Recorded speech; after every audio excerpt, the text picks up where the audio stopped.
দেখে মনে পড়ে যে আমি যখন কলেজের ছাত্র ছিলাম এবং কলেজে যখন পড়িয়েছি দিনাজপুর কলেজে, তখন আমরা এখানে আই ক্যাম্প করতাম পিটিআই স্কুলে, এবং সেটা করতে এত ভালো ব্যবস্থা ছিল না। তখন একটা রোগীর অপারেশন করার পরে ওকে 3 দিন শোয়া রাখতে হতো, মাথা নড়াচড়া করতে পারতো না, তাকে ধরে রাখতে হতো যাতে করে সে মাথা না নড়ায়। তখন এত চিকিৎসা এত বেশি ডেভেলপ হয়নি, সেই কারণে আজকে আপনার অনেক সহজ পদ্ধতি হচ্ছে, সহজভাবে হবে বলে আশা করি। এখন পর্যন্ত কতজন রেজিস্টার করেছে? 2900।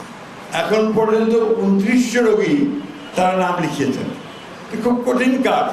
আমি ধন্যবাদ দেব চিকিৎসকদেরকে যারা নেপাল থেকে এসছেন এবং আমাদের অফিস থেকে এসছেন, যে তারা এখানে এই 5 দিন ধরে, না 5 দিন ধরে এই ক্যাম্পটাকে তারা চালাবেন।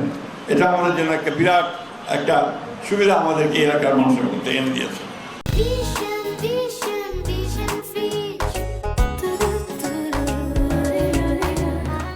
প্রিয় ভাই বোনেরা, জানেন যে আমরা কাজ করার চেষ্টা করছি।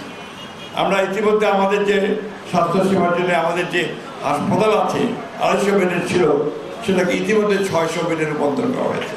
এটা আপনার কাজ শুরু করবে। আমরা একটা মেডিকেল কলেজ এখানে স্থাপন করতে যাচ্ছি ইনশাআল্লাহ।